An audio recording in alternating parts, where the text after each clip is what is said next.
ভুলে যাওয়ার শক্তি আমার নেই।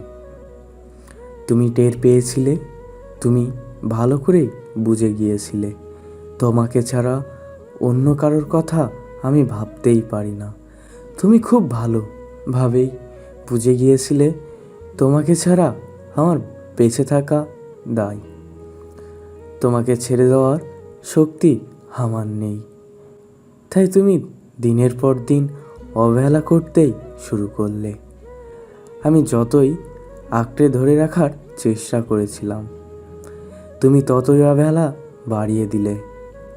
মানসিকভাবে কষ্ট দিতে শুরু করলে।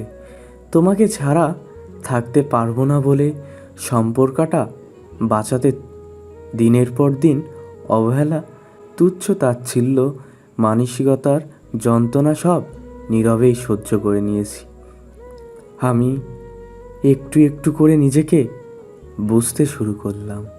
তুমি হয়তো আমার ভাগ্যে নেই, তবু মাটি কাপড়ে পড়েছিলাম শুধু তোমাকে ভুলে যাওয়ার শক্তি আমার নেই বলে। কিন্তু তুমি তো থামবে না, তুমি তো থামতেই জানো না। আমার প্রতি তো তোমার ভালোবাসাই ছিল না, যেটা ছিল সেটা ভালো লাগা, শুধু ভালো লাগা। আর মোহ কেটে যাওয়ায় মাত্রই তুমি মানুষের থেকে অমানুষ হয়ে গিয়েছিলে। একদিন হঠাৎ করেই তুমি নতুন কাউকে নিয়ে এলে, আমার চোখের সামনে অন্য কাউকে ভালোবাসতে শুরু করলে।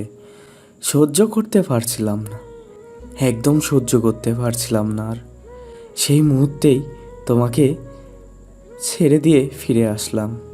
কারণ সব কিছুর ভাগ দেওয়া যায়, কিন্তু প্রিয় মানুষের ভাগ কখনোই দেওয়া যায় না। সব অত্যাচার সহ্য করা যায়, কিন্তু মানসিক অত্যাচার সহ্য করা যায় না। সব অপমান সহ্য করা যায়, কিন্তু নিজের অস্তিত্বের অপমান সহ্য করা যায় না।